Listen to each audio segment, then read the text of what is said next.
Viewers, Bharat awaits its tryst with the consecration of the Ram Mandir on January 22nd next year. The announcement has been made. The Darshan of Lord Ram, or Ram Lalla in this case, in his abode on his freed Janma Bhoomi on the day will complete the circle of justice. Remember that for many Hindus, the annexation of the Ram Janam Bhoomi by the Mughals was not just an act of vandalism. Instead, the three domes of the Babri Masjid that towered over Ram's Janam Bhoomi came to be viewed as a monument to the enslavement of India's Sanatana Dharma. The humiliating status quo, prolonged by a seemingly never-ending legal dispute, was finally broken in an egregious and condemnable stab at vigilante justice. But this was no victory, viewers. After all, the result sat at odds with the inherent and ancient pacifism of Hindu Dharma. Fortunately, Hindu reactionaries had the sense to wait for court-directed justice. And after years and years of litigation, a 5-judge bench of the Supreme Court in 2019 ruled in the favor of the Hindu petitioners, viewers. And after that, as they say, the rest is history. So January 22nd next year will always go down as the day that marks Bharat's legal reclamation of its Hindu ethos in the shape of Lord Ram's legacy. Unfortunately, the moment is being soured, viewers, by the taint of politics. Hours after members of the panel set up to build the Ram temple announced that Prime Minister Modi would lead the consecration ceremony to install Ram Lalla's idol, that some members of the opposition India bloc declared that Ram was a myth, that the Hindu belief was an empty one, that the DMK-led charge in mocking Hindu belief is not surprising. For a while now, the Congress alliance partner has made its distaste with Sanatana Dharma quite apparent. In the not-too-distant past too, the DMK had questioned the existence of Ram, especially in 2007 when the Supreme Court was conducting hearings on the Ram Setu issue. At the time, the DMK was in alliance with the Congress at the centre, and the shipping ministry was under its charge. And the UPA, stunned by the fact that the DMK had actually questioned the existence of Ram, withdrew the affidavits that denied the existence of the Hindu deity. But now, viewers, in the present time, on this day, staring at a precarious political future in Tamil Nadu and perhaps across India, the Congress is yet to denounce the DMK for suggesting that Lord Ram is a myth. Now, viewers, this is a matter of faith. This is a matter of faith, and no political party, especially one committed to allegedly upholding secularism, should be going about challenging the faith of one particular community. If you have to, then do it across the board, or don't do it at all. Interestingly, viewers, the Congress party's chief minister's face in Madhya Pradesh, Kamal Nath, quickly distanced himself from the DMK statements. But Kamal Nath's damage control does nothing to hide the fissures within the India bloc over matters pertaining to Hindu sentiments. Yes, viewers, there is a problem. There is a deep fissure, and one doesn't quite know, viewers, how it's going to resolve itself. The Congress is promising Mohabbat ki Rajniti, but its allies give vent to hate against Sanatana. There is no other way of looking at it. Let me give you a few instances, viewers. Here are some hard facts that can't be denied. Rahul Gandhi says that it is Hindu Dharma to protect the weak. It's not wrong. But the DMK says, viewers, that Ram is a myth, not actual history. Now, viewers, who's going to protect the rights of those who believe that Lord Ram exists? Think about it. If you believe, if you espouse, Rahul Gandhi, a dharma which you say is to protect the weak, to protect others, their faith, etc., then how do you allow the DMK to get away by suggesting that Ram is a myth? Rahul Gandhi says Hinduism is against hatred and violence. But every day, viewers, there is someone from that bloc that goes out to violently denounce Hindu traditions and beliefs. Sanatana Dharma is like dengue and malaria for some, like Udayanidhi Stalin, Chief Minister Stalin's son. He's also a member of the DMK, an alliance partner of the Congress, viewers. Rahul Gandhi said, I'm a proud Shiv Bhakt. A Raja of the DMK says Sanatana Dharma is like leprosy and AIDS. Now, either you believe in Sanatana Dharma, or viewers, you think that Sanatana Dharma is like leprosy and AIDS. Can you believe it? Randeep Surjewala says Rahul Gandhi is a Janeudhari Hindu. The DMK's K. Ponmudi comes out and says India bloc formed to defeat Sanatana Dharma.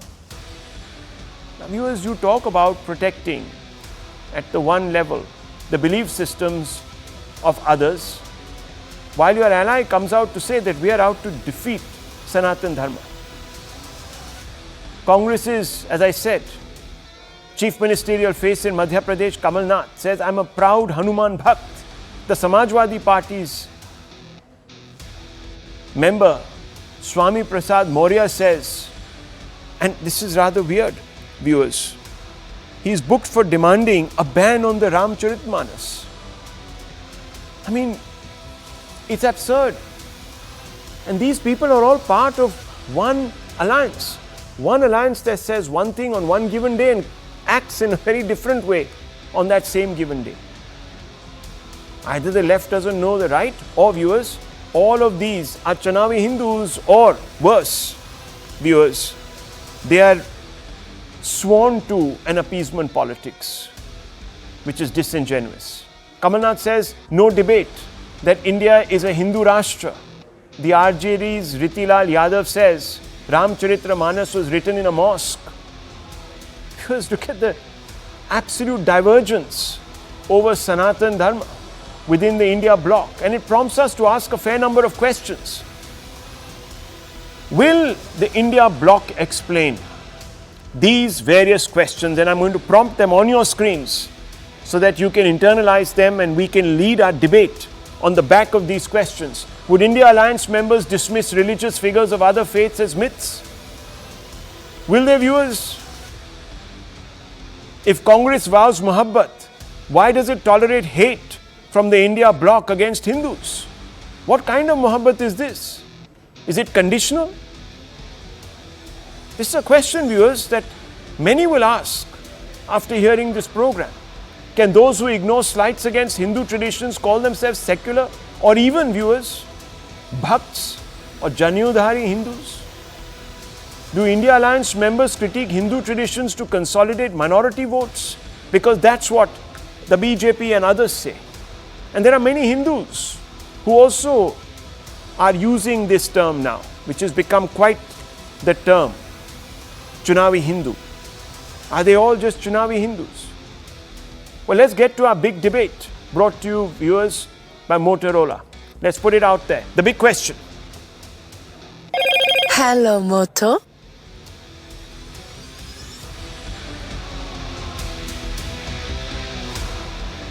Let's open this up and let's begin tonight with the BJP's national spokesperson, Sanju Verma. Sanju Verma, I want to ask you a simple and straightforward question. The opposition at different times challenges you on your commitment to the Ram temple. They say that yours was a political transaction. Let me begin by playing devil's advocate. Actually, not devil's advocate, but the advocate for the opposition. They're not devilish. In my book, they might be in yours, but some things that they say could be ascribed to their devil. But nonetheless, let me just ask you this, because it's a very important question, Sanju Verma. Are you only using Lord Ram and Hindu imagery, symbolism to win votes? That's what they say. You know, Rahul, I'm perfectly fine with you playing the devil's advocate. And let me tell you that the BJP does not consider the opposition as devils, unlike Randeep Singh Surjewala, who said that, the BJP Bhakts and even BJP supporters are Rakshasas. Anyway, let's cut through the fluff and, come straight to your very pertinent question. I'll just say this, that, the construction of the Ram Janma Bhoomi Mandir was pending for the longest time. I mean, if you go back to history, I would say it's not been pending for 500 odd years before the Supreme Court on the 9th of November 2019 in a unanimous verdict allowed the construction of the Ram Janma Bhoomi Mandir at the disputed site, which the Hindus had always been claiming belonged to Ram Lalla. I think this dispute goes back to 1528 when the Ram Janma Bhoomi temple, as it were, was desecrated. But we have the supporters of the likes of, Babar claiming ki, Narendra Modi and the BJP Bhakts are hell-bent on turning the clock and reclaiming something which was never theirs, because the Babri Masjid stood in place of the site where now the Bhavya Ram Mandir is coming up, and it was the Bhakts who destroyed the Babri Masjid in 1992. So this is the brief history. But the fact that before the destruction of the Babri Masjid in 1992, in 1528, under the aegis of Babar, a temple was destroyed. That is something which people have developed selective amnesia about. I will just say this, ये जो secularism की आड़ में, if you look at, the basic narrative that has been peddled ever since Prime Minister Modi, who never shies away from wearing his Hindutva/Hinduism on his sleeves. In 2020, after the Supreme Court judgment in 2019, he laid the Shilanyas, the foundation stone of the Ram Janmabhoomi temple. The entire opposition started crying foul, saying, ये तो एक secular धर्म निरपेक्ष राष्ट्र है, and in a secular country, for the Prime Minister of the day, from the ruling party of the day, to be associating with a particular religion is blasphemy. I will not even go into the juvenile argument about, Sonia Gandhi or Manmohan Singh or Gyani Zail Singh hosting lavish iftar parties where the who's who of the opposition used to grace the occasion very generously. I will bring to your audience in 30 seconds just one moot point. The state should not have any religion, is what the 42nd amendment, which brought the word secular into the constitution, says. But the Prime Minister is not just the Prime Minister. Nowhere in the constitution is it mentioned that the first elected citizen of the state should not follow his or her astha. And I want to ask the opposition one thing. It's not about Ram Mandir, Rahul.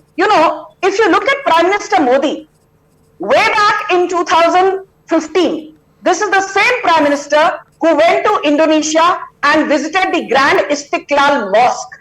This is the same Prime Minister who in 2018 laid the foundation stone of the first ever Hindu temple to be built in UAE, over 50,000 square meters of land.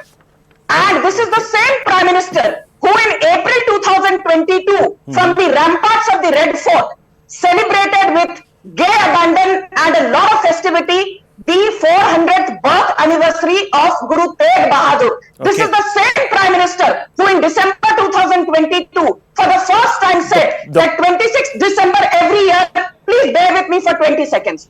Every year 26th December will be celebrated as the Veer Bal Divas in the honor of the sacrifice made by the Chote Sahibzades of Guru Gobind Singh. This is the same Prime Minister who has the audacity to wear his Hindutva on his sleeves, do the Aarti during Vijayadashmi in front of a 50,000 strong crowd. And this is the same Prime Minister who a few months back went to Egypt and visited the Al-Hakim Mosque, which by the way was rejuvenated at the insistence of Prime Minister Modi by the Indian Bora Muslim community. And this is the same Prime Minister, last but not the least, who in October 2021 also visited the Pope and embraced him with the same rigor, with the same astha that he does when he talks about Guru Tegh Bahadur, or he visits the Al-Hakim Mosque, or he gives a chadar at the Ajmer Dargah, or the same Prime Minister who's finally bringing to fruition a civilizational battle which the Hindus won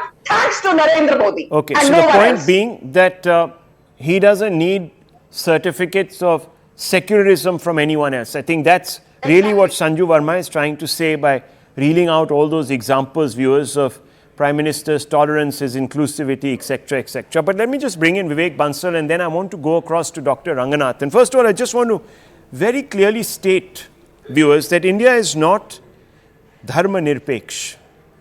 It is panth nirpeksh. That's why the Constituent Assembly decided against including the word secular in the preamble in 1950. Indira Gandhi only introduced that word in 76. And that was for a wholly political reason, viewers. And this is a fact. This is a fact. In fact, L.M. Singhvi told Indira Gandhi that this is virtue signaling. And he advised her against. So the Hindi translation of the Constitution doesn't quite have that word, viewers.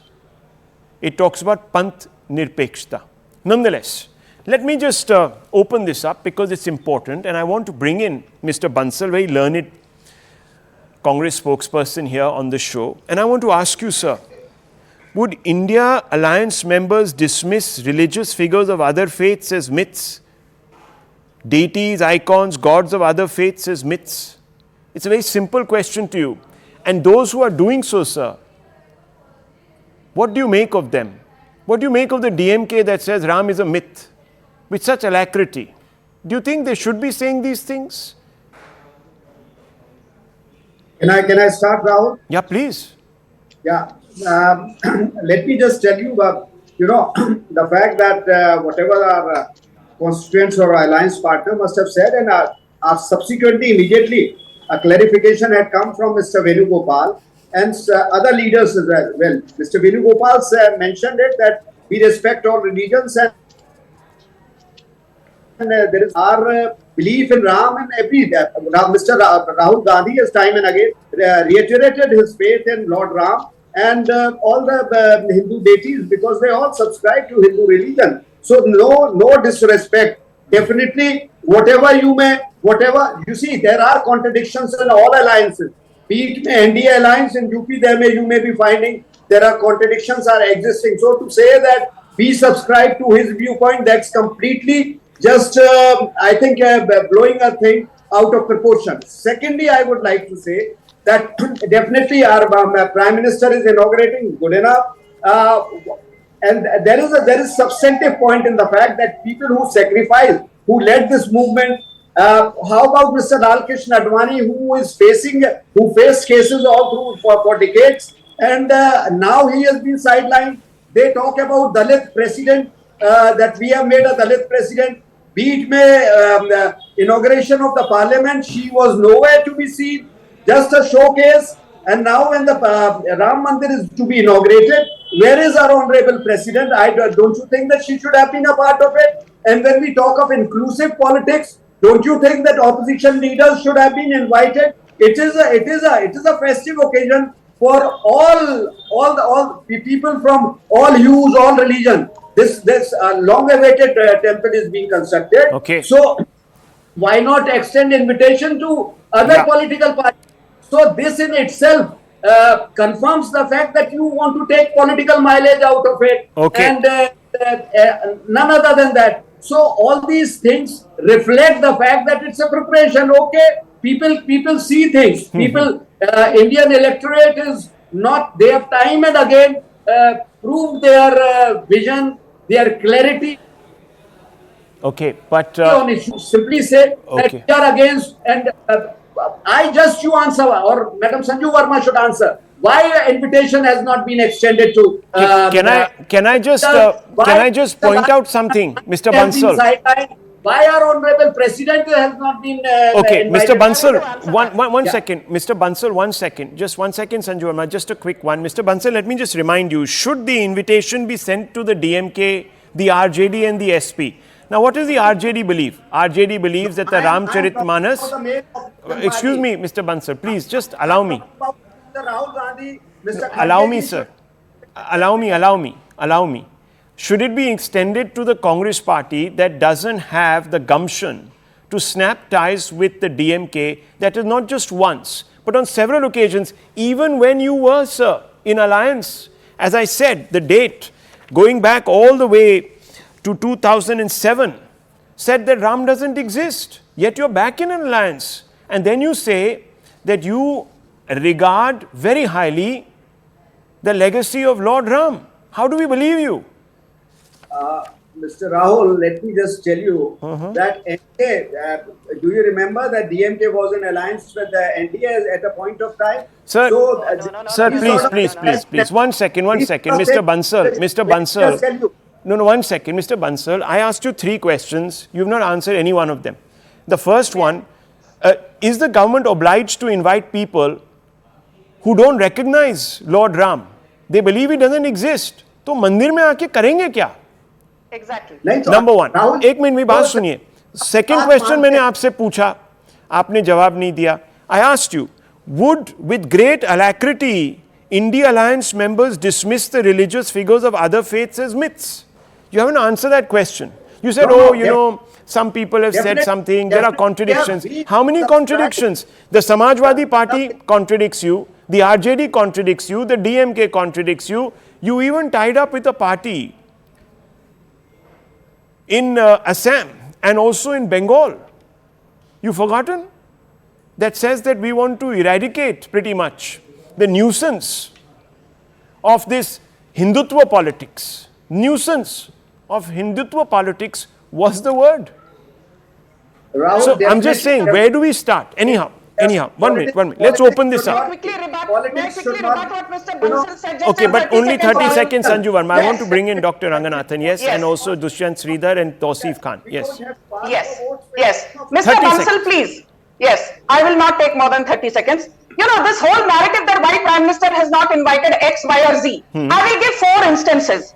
You know, when the Central Vista foundation ceremony was laid down, an invite was sent to everybody, the who's who of opposition. They boycotted it en masse. Okay, boycott one. Very recently, when the Sengal was placed in the parliament, you know, after the fact that Nehru, relegated it to an obscure museum, the who's who of the opposition was invited. They boycotted the Sengal ceremony. Okay. And very recently at the G20, all the chief ministers were invited. I want to ask Mr. Bansal, did Siddaramaiah attend? I could only see Mr. Sukhu, the chief minister of Himachal Pradesh. Did Bhupesh Singh Baghel attend? No. And the 4th instance, at the Republic Day, ceremony and the Independence Day celebrations also, Mallikarjun Kharge was invited and he feigned illness and said, I cannot attend these ceremonies because very tabiyat theek nahi hai. Okay. But that still doesn't. Okay. 1 second. Yeah, once bitten, twice shy is what Sanju Verma is trying to say. But Bansal Saab, let's not speak over each other because otherwise we are not going to hear anyone. And if that is a strategy, then it's an unfortunate one. Please don't employ that. I beg you, sir, I will go down on my knees and I'll stand in front of you and I beg you not to speak over other panelists. You can respond when I ask you the question. If you miss out on that, then I can't help you. Please, you have an audience to convince. You don't have to convince Rahul Shiv Shankar. You have to convince millions of Indians who watch this show. So please remember that. I'm sorry I brought this up. Just a matter of etiquette. Yeah, Dr. Ranganathan, look, I just want to ask you this question. I find this a bit strange. Muhabbat is, oozing out of every Congress heart, but it doesn't seem to sort of, lube the hearts of certain Hindus. Why? Why is this? Good evening, Rahul. First of all, I think the invitation has been extended not by the Prime Minister, but actually to the Prime Minister by the Ram Janma Bhoomi Trust and Mr. Champatji. So it is not for the Prime Minister to answer why others have not been invited. I think the Ram Janma Bhoomi Trust needs to answer that question. But I find it very amusing that people are clamoring and asking and outraged that why DMK has not been invited to a ceremony that will reaffirm our faith in Sanatana Dharma on January 22nd next year.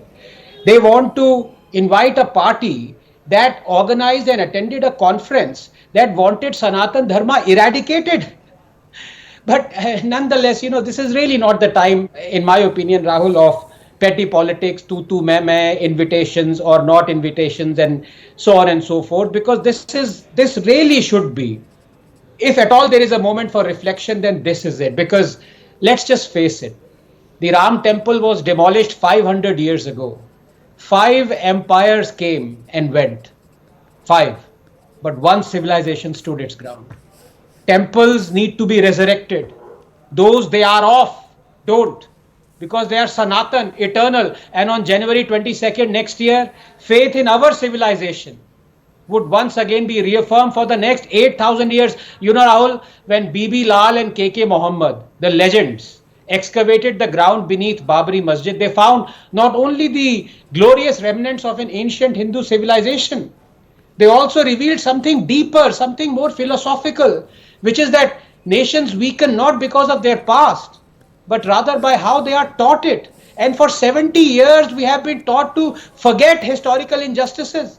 From Somnath to Kashi Vishwanath, from Babarpur to Bakhtiyarpur, from Allahabad to Aurangabad, these injustices have deliberately been made visible, as though to lionize the debasement, celebrate the humiliation. Mathura temple was demolished by Aurangzeb, and he had the idols brought to Agra to be broken and scattered under the steps of the Begum Sahib mosque so that Muslims would trod on him.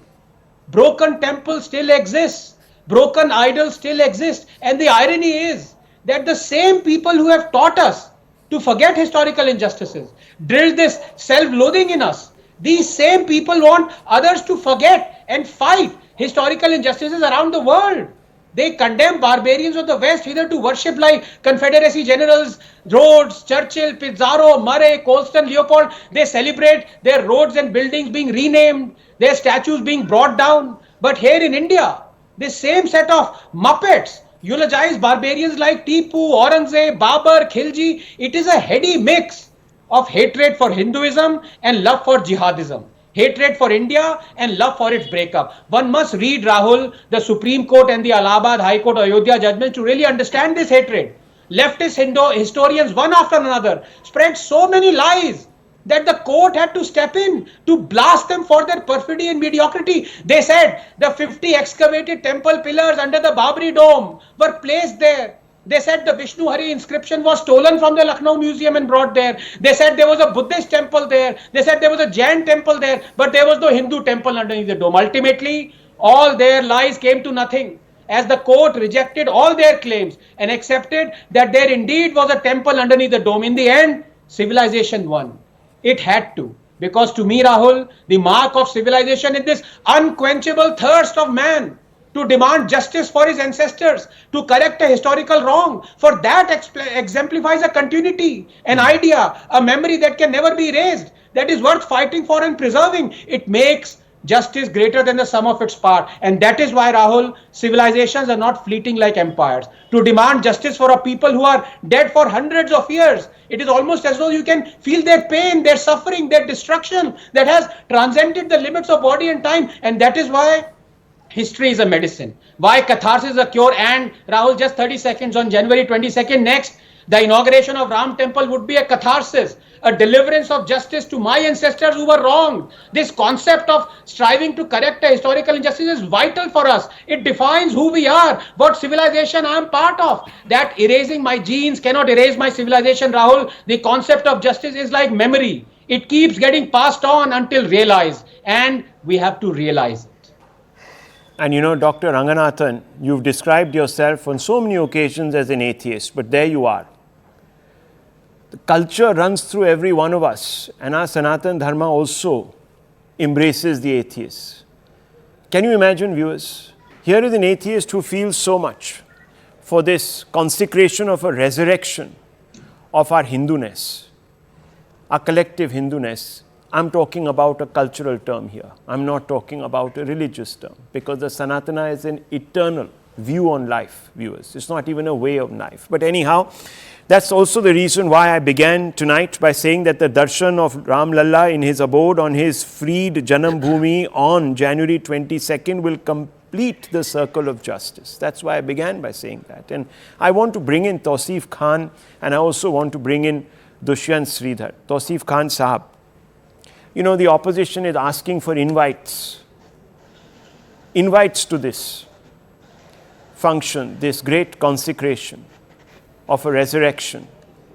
But how do you issue an invite to someone like a Mamata Banerjee who took such strong exception when someone while she was addressing a big meeting, decided to chant Jai Shri Ram. How does that work, sir? Can you please explain to our viewers why such political parties who are ashamed of people chanting Jai Shri Ram, or who believe that Ram is a myth, or who say that Ramcharitmanas should be burnt, the book itself, why should they be invited? To do what there?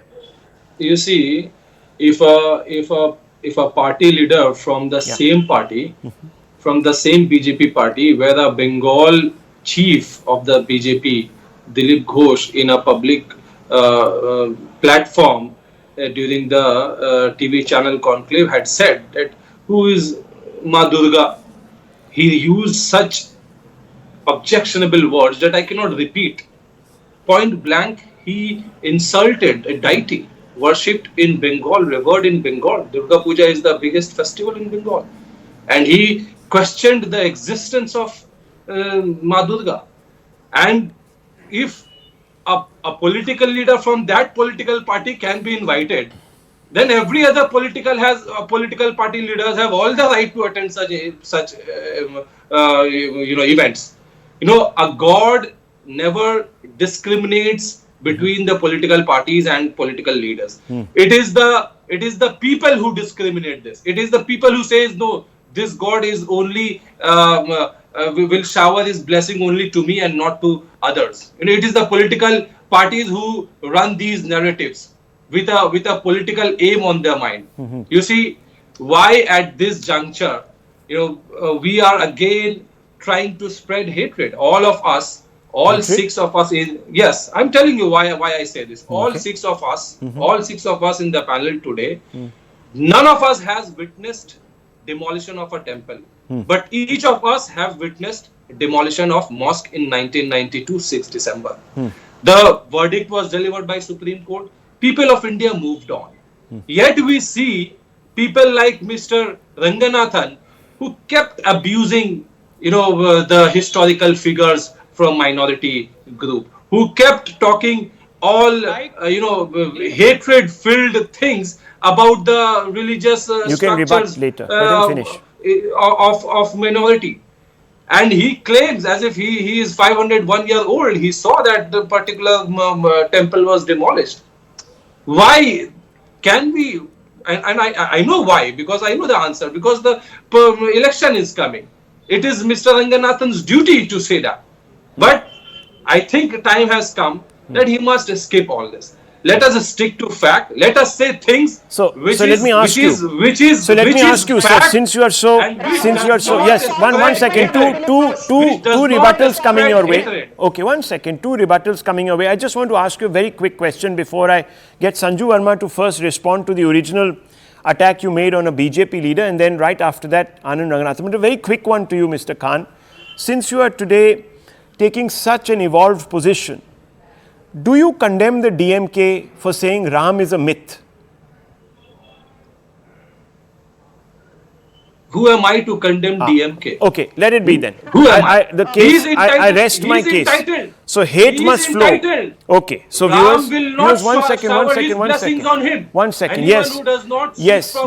But Tausif Khan, I wish you had been as accommodating when Nupur Sharma said a few things. I'm sure that the Lord of every religion is as accommodating. I am responsible for myself. Right. So you're responsible for yourself. I will be responsible for that. I just wanted to bring it out there, viewers, and that Mr. people DMK are free to... Hang on. In Mr. Tausif Khan's worldview, people are allowed to hate someone's deity, and not just some ordinary people. Ministers of the realm. They can say what they want to, and it's their view, and God should deal with it. Some gods should deal with it. Other gods can call upon their followers to do things and exact a certain kind of, what should one say? Anyhow, let me just first quickly get, 1 second, let me just quickly get Sanju Verma to respond on the first charge that a BJP leader, yes, just 1 second, Dr. Anganath, you'll have all the time. Don't worry, we have time on the show, luckily for us, few people. So yes, Sanju Verma, very quick one, quick rebuttal. Yes. Yes, Rahul, it is going to be a quick rebuttal. Please don't keep emphasizing on that. I feel you put a gun to my head each time you ask me to answer a question. I just have this to say, and I meant it metaphorically, by the way. No, These days okay. with, controversial debates, you never know. I just have this to say. We all know about the fact that in January 2021, as you said, Mamata Banerjee walked away in a huff during the Netaji celebrations, where the Prime Minister was sitting in close proximity. She neither had respect for the Prime Ministerial position, and she said that, Gundas are saying, Jai Shri Ram, how can they offend me? That is all in the public domain. Her, no love lost for Jai Shri Ram is well known. Yeah. But I want to correct Tausif Khan. This statement by Dilip Ghosh about Ma Durga, there was a India Today conclave held in Kolkata on the 13th of February 2021. And this is there in public domain. Your research team can corroborate it. The anchor asked Mr. Dilip Ghosh his comments on Lord Rama, that is Lord Rama the Adi Purush as he is made out to be. And Dilip Ghosh said that Lord Rama was an emperor. Some consider him to be an avatar, as in an incarnation. Some consider him to be Maryada Purushottam, some consider him to be an Adi Purush, and then he went on to say that almost everybody knows the ancestry of Lord Ram, knows about the history of Lord Ram, but there are very few people, even in Kolkata and West Bengal, where Durga Puja is celebrated with pomp and gaiety, who know about the ancestry of Ma Durga. When you talk to them about Ma Durga, they will say, who is Ma Durga? And this statement was culled out, and the headlines ran, Dilip Ghosh says, who is Ma Durga? That is as juvenile as it can get from a completely insane Trinamool Congress, which has no love lost for Hindus or Jai Shri Ram Bhakts by any stretch of imagination. Okay. Let me just quickly bring in Dr. Ranganathan and Dushyant Sridhar. Yes, Dr. Ranganathan, you wanted to make a point? Yeah. Yes, no, it's very embarrassing that this absolute Hindu-phobic bigot who masquerades as a political analyst were to blow his dog whistles and come after me by saying that Anand Ranganathan wasn't there when the temple was demolished in 1528. So how is he sure that temple was demolished? Can I ask him? Was he there when Prophet Muhammad, peace be upon him, died in 632? Then is he sure that he ascended to heaven on a winged horse? Say yes or no, if you have the guts. Were you there? Did he or did he not ascend to heaven on a winged horse? Tausif bhai, himmat hai to jawab de do. Do you believe it? Okay, no answer. No answer. Silence. Look, there is a lot of silence on this debate tonight, viewers. There's a lot of selective silence also. And there is a lot of selectivity also. But Dushyant Sridhar, look, I always save the best for last because I want to ask you a question. And this is an important one. You see, many people become extremely allergic to Jai Shri Ram, the slogan. And I want to ask you, is it a communal war cry as it is made out to be? What is it exactly? What does it represent? Namaskaram Rahul and namaskaram to my fellow panelists. To all the Astikas who are watching this show, there was a certain level of happiness in the citizens, amidst the Astikas and the citizens, when Ram returned after the 14 years of exile. This Rama Janma Bhoomi temple inauguration is happiness power N. So this is a momentous occasion for all the Astikas because after so much of turmoil, there's a beautiful temple coming up. So congratulations on that to every Astika. And secondly, Rahul, if Saint Tyagaraja, Muthuswami Dikshitar, Tunjat Ramanuja Edutachan of Kerala, Bhadrachala Ramadas of Telangana, Annamaya of Andhra, Purandaradasa, Kanakadasa, Kumara Valmiki of Karnataka, Jnanadev, Eknath, Tukaram of Maharashtra, Surdas, Mirabai, with Tulsidas, they were all to be happy. It is on that day when the temple will be inaugurated. So that is the momentous occasion when it is going to come. And coming to the question that you have asked, Jaya Shri Ram, Jaya Shabdam denotes victory. Shri denotes prosperity, that is Mahalakshmi. Ramanamam, Ramayatiti Ramaha, that name which when recited brings sweetness to the tongues and to the ears that listen is called as Ram. So Jai Shri Ram, I don't know in what way it is communal, in what way it tries to insult any other religion. I do not know in which way it tries to instigate certain people and provoke people. Probably they have to write a dissertation on how it is all done. The Namam is a very simple, beautiful Namam. Now coming to the comments made by certain party spokespersons of the Dravidian parties, Rahul, I am not surprised at all. What more do you expect from people with a vicious agenda and an ideologue? And what more can you expect to be more obnoxious than the comments that they have made? They say that Rama was a myth. I will give you a quotation from one of the earliest works in the Tamil language, in the Sangam literature. It says, அரைக்கு அமை மரபின் மிடற்று யாக்கு நகரும் மிடற்று அமை மரபின் அரைக்கு யாக்கு நகரும் கடுத்தெரல் ராமனுடன் புனர் சீதையை. It talks about a Chola king who after his victory gives away a lot of jewelry to the poet. The poet goes and distributes it amongst his family members.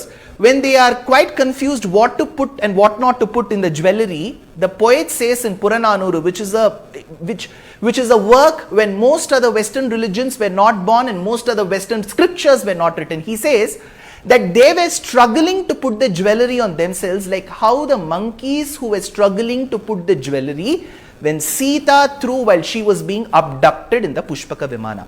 So the existence of Rama, the importance of Ramayanam has been there in the earliest Sangam text. If at all there is one language that completely adheres to the Ramayana, it is the Tamil text. And what do you expect of the Dravidian party spokesmen who have absolutely not even an iota of the knowledge of all these scriptures? And finally, I had just one point to make, Rahul. I heard a few comments made against Professor Anand Ranganathan. And it was also hinted that since the elections were coming, he would be paid well if he spoke well. I am sure he is the most qualified in the panel and he doesn't need money from parties to run his family. So if at all he has made his comments, he has made it vociferously, but none of it were hurting or disparaging against any community or belief. So it is very wrong to actually accuse someone and personally attack someone. My point is, Rama Janma Bhoomi is a momentous occasion. I am very, very happy. I'm glad that you said so, because Dr. Ranganathan has actually distributed the royalties of his book among those who are the most needy from the Sanatana.